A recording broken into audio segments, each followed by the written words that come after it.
Matthew chapter 14. Herod's opinion of Jesus. At that time Herod the Tetrarch heard of the reputation of Jesus, and said to his servants, "This man is John the Baptist. He has been raised from the dead. That is why mighty powers are at work in him." The death of John the Baptist. Now Herod had arrested John, bound him, and put him in prison on account of Herodias, the wife of his brother Philip. For John had said to him, "It is not lawful for you to have her." Although he wanted to kill him, he feared the people, for they regarded him as a prophet. But at a birthday celebration for Herod, the daughter of Herodias performed a dance before the guests and delighted Herod, so much that he swore to give her whatever she might ask for. Prompted by her mother, she said, "Give me here on a platter the head of John the Baptist." The king was distressed, but because of his oaths and the guests who were present, he ordered that it be given. And he had John beheaded in the prison. His head was brought in on a platter, and given to the girl, who took it to her mother.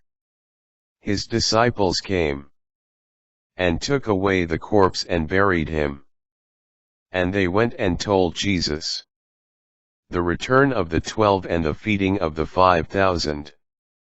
When Jesus heard of it, he withdrew in a boat to a deserted place by himself.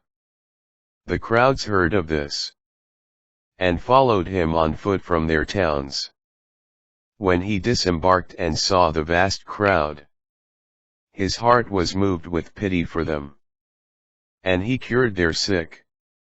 When it was evening, the disciples approached him and said, "This is a deserted place and it is already late. Dismiss the crowds so that they can go to the villages and buy food for themselves." Jesus said to them, "There is no need for them to go away. Give them some food yourselves." But they said to him, 5 loaves and 2 fish are all we have here." Then he said, "Bring them here to me." And he ordered the crowds to sit down on the grass.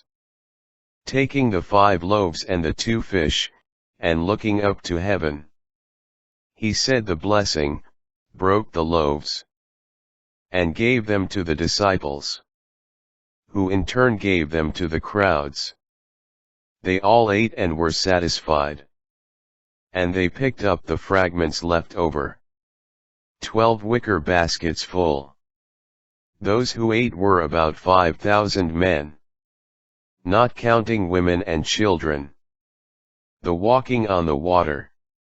Then he made the disciples get into the boat, and precede him to the other side, while he dismissed the crowds. After doing so, he went up on the mountain by himself to pray.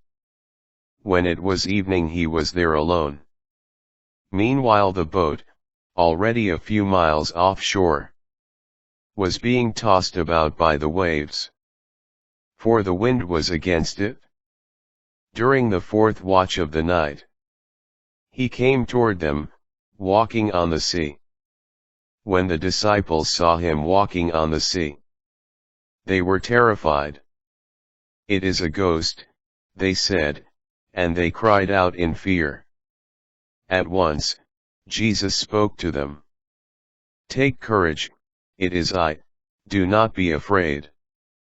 Peter said to him in reply, "Lord, if it is you, command me to come to you on the water." He said, "Come." Peter got out of the boat, and began to walk on the water toward Jesus. But when he saw how strong the wind was, he became frightened, and, beginning to sink, he cried out, "Lord, save me." Immediately Jesus stretched out his hand and caught him, and said to him, O you of little faith! Why did you doubt? After they got into the boat, the wind died down. Those who were in the boat did him homage, saying, Truly, you are the Son of God. The healings at Gennesaret. After making the crossing, they came to land at Gennesaret.